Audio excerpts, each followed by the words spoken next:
दोस्तों, हाल ही में सरकार ने ई श्रम कार्ड धारकों को 1,000 रुपया ट्रांसफ़र किया है, जो कि जनवरी माह में ट्रांसफ़र किया है। जिन लोगों को ये पैसा मिल चुका है उनको बधाई हो, और जिन लोगों को ये पैसा नहीं मिला है उनको ये पैसा क्यों नहीं मिला है, क्या उनको करना चाहिए, और ये टोटल कितना रुपया सरकार ने ट्रांसफ़र किया है, और ये क्या सच्चाई भी है या नहीं है, ये सारी जानकारी मैं इस वीडियो में आज देने वाला हूँ। तो इस वीडियो को आप अंत तक अगर देखेंगे तो ये सारी क्लैरिफिकेशन आपको आज इस वीडियो में मिलने वाली है।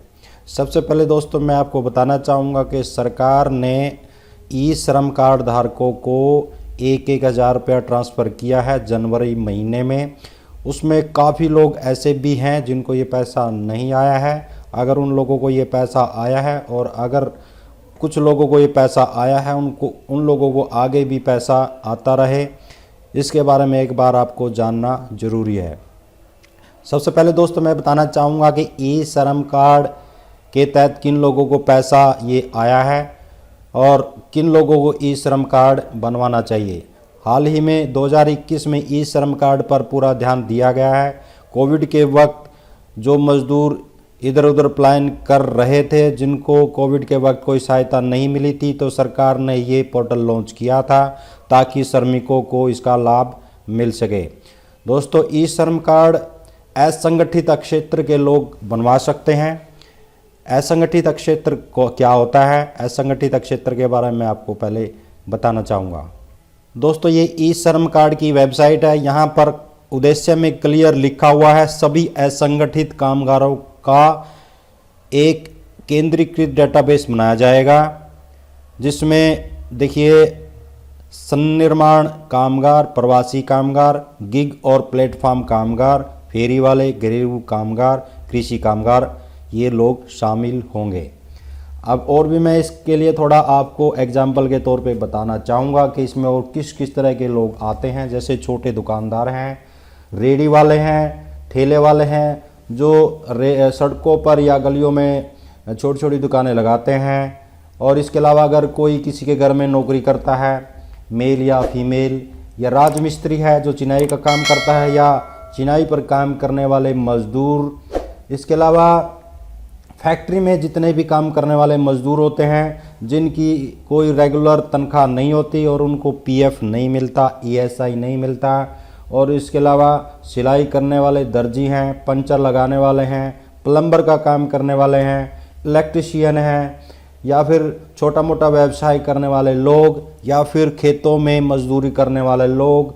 ऐसे लोग जो असंगठित क्षेत्र में काम करते हैं। असंगठित क्षेत्र क्या होता है, यानी जो गवर्नमेंट क्षेत्र नहीं होता, जो गवर्नमेंट सेक्टर में जो लोग नौकरियां नहीं करते, या फिर बड़ी बड़ी कंपनियां जो प्राइवेट लिमिटेड या कंपनी लिमिटेड है उसके तहत जो एम्प्लॉय नहीं है, जिनका ईएसआई नहीं कटता है और जिनका पीएफ नहीं कटता है, या फिर ऐसे लोग जो नेशनल पेंशन स्कीम के हकदार नहीं हैं, वो लोग ई श्रम कार्ड के तहत अपना रजिस्ट्रेशन करवा सकते हैं। लेकिन दोस्तों, पिछले बार ये देखा गया है ऐसे लोगों ने भी ई श्रम कार्ड के तहत अपना रजिस्ट्रेशन करवाया जो इस श्रेणी में नहीं आते हैं।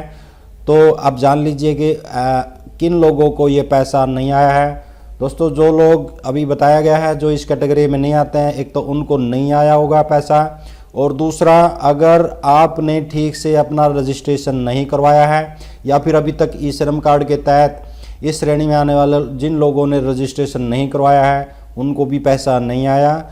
और तीसरी बात यह है कि ये जो जनवरी महीने में जो पैसा आया है, वो जनवरी से पहले 2 महीने पहले जिन्होंने रजिस्ट्रेशन करवाया था उनका 2 महीने का पैसा आया है, जो कि 500 रुपये पर मंथ के हिसाब से मिला है।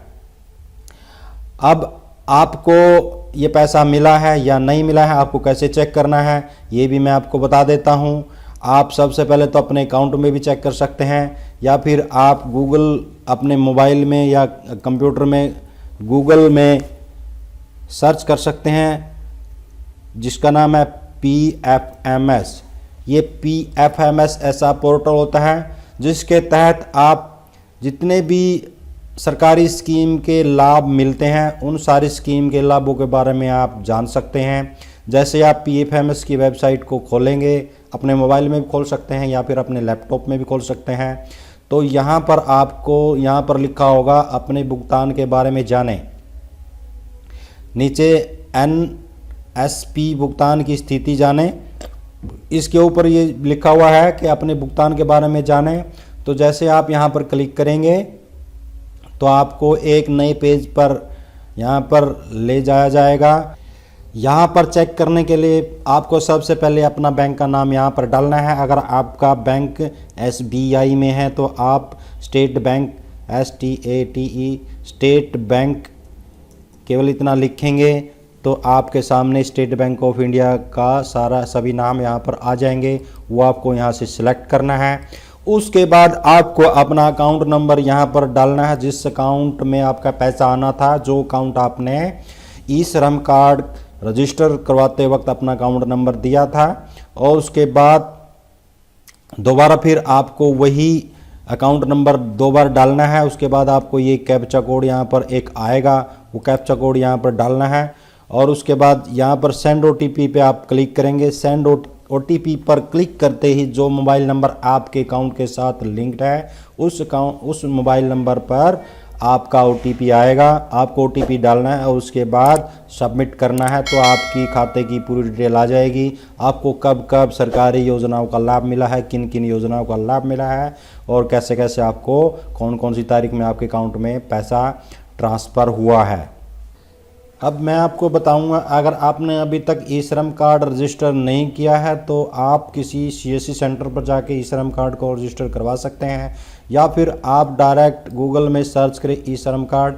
ई श्रम कार्ड की वेबसाइट पर आप क्लिक करें और उसके बाद यहाँ पर देखिए रजिस्टर ऑन ई श्रम कार्ड का जो लिंक दिया गया है, यहाँ पर आप क्लिक करके इसको रजिस्टर कर सकते हैं।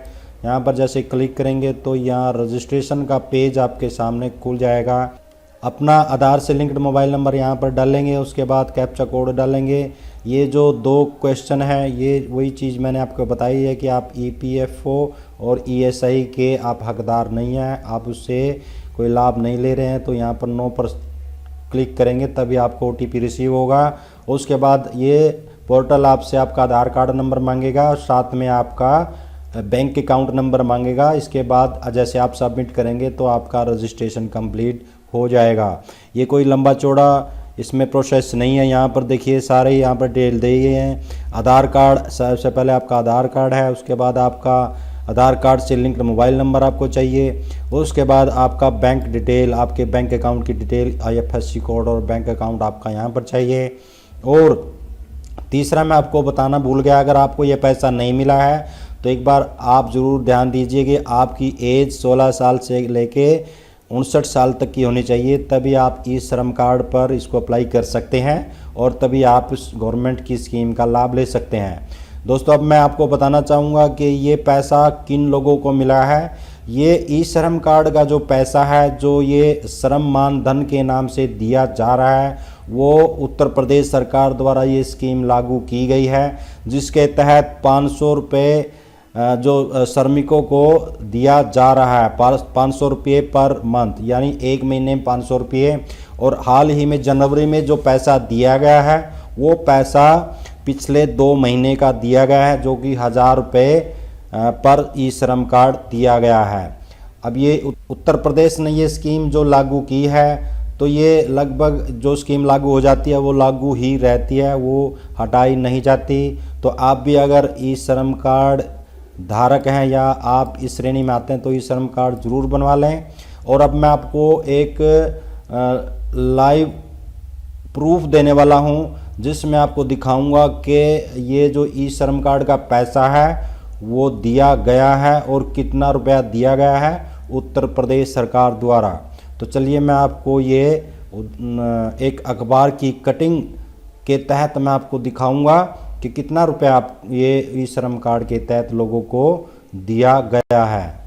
दोस्तों ये देखिए, ये अखबार की कटिंग है जिसमें ये क्लियर लिखा हुआ है, मुख्यमंत्री ने कार्यक्रम में कहा।